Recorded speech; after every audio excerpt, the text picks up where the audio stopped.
Hello. So I managed to take the oil pan off this engine. So this is my strategy. Let me turn this light off. Okay, so here you go. Here's the oil pan full of, a lot of stuff. A little bit of coolant, a little bit of oil, metal shavings, plenty of those, or at least metal chunks. This is the underside of it, and it looks ugly, right? Because this thing got flipped. Well, didn't get flipped. It jumped out and got twisted. So this is it. This is the big end of the pistons. And once I figure out a way to remove it, you'll be able to compare it to the other ones and see why it's not supposed to be like that. Otherwise, some of this is supposed to be part of the piston. It's down here. Man, this thing took a beating. It wasn't good at all. Oh man. Yeah, you don't want to reuse that. Really do not. Anyway, I got to, some kind of way to suspend it, which is suspended off the engine hoist over here, right? One end is suspended from the engine hoist. The other end is just sitting on that box wheel dolly that I made. And then the main reason, I suppose at some point I'm going to talk about why I went through all this trouble, is these bolts. So this bolt right here, there are 4 of these, and I put that tape there way earlier when I was trying to mark it. I did the same thing on there you go, that's the crank pulley.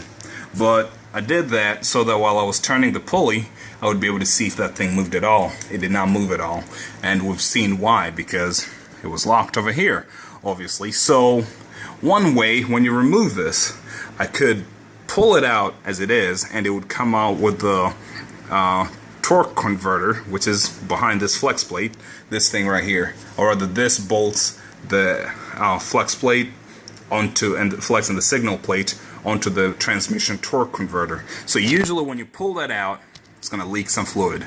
I did not want to do that. I preferred to not deal with that kind of mess.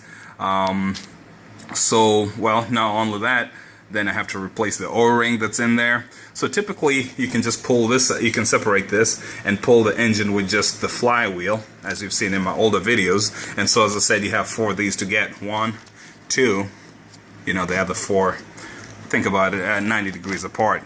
So I wanted to do that, and what I'm going to do is remove these pistons from down here as far or as best as I can, and yeah, then hopefully find a way to turn this around, remove every single piston, and once every single piston, including this one, is removed, it's going to be a lot easier to turn the crankshaft. And when you turn the crankshaft, right, this right here, this big boy in there, right, when you turn the crankshaft, it's going to turn the signal plate, or the flywheel for most intents and purposes. This right here is the crankshaft position sensor. Man, it's been quite an evening so far over here. So let's get in there. Can we see what's going on down there? This is it. Well, right now it's loose. It was jammed in there pretty nicely, and I was too frustrated to record any videos of it. But what it did, I tried my, well, I don't really have a hammer, but I'm going to buy a sledgehammer after this. Long story about that. But I've been using my jacks, my bottle jacks. They were free to me, and they have quite a lot of mass. So I did my best to hammer on this thing, wouldn't budge. Came in here, drilled, did my best to drill it. I've, sacrificed a few drill bits. There was one that twisted in, yeah, there you go, look at that one. That twisted in an interesting manner, right? And also the tip got broken. Tried to use my angle grinder to get in here. That's why you see these, slicing marks over there. It wouldn't really do it. Eventually, I don't really know what happened. I guess I just drilled at the right spot. I wasn't going to give up on this thing. I drilled on the right spot to let that loose, and again, this thing wasn't moving. Came at it, banged, and boom, there you go. It's finally moving. My goal in drilling here was to give this wrist pin some room to move.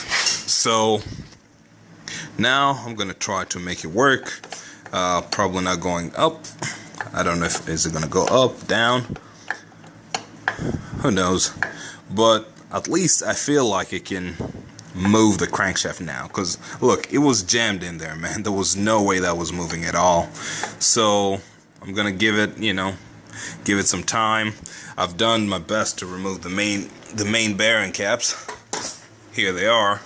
One of them was stuck in there. I don't know why. And then, of course, got this thread in here to be able to grab it. Well,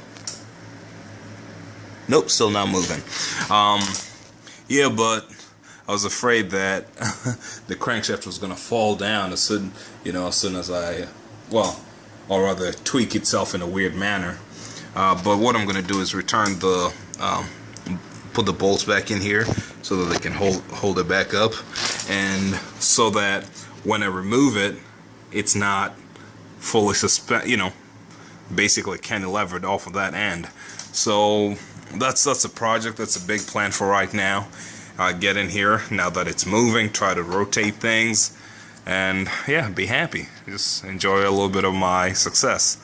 So hopefully the next video we'll be talking about it with this hunk of metal on the ground separated from the transmission. That's right, where there's a will, there is a way. And especially since this thing was not being reused, why not drill it, right? Okay, cool.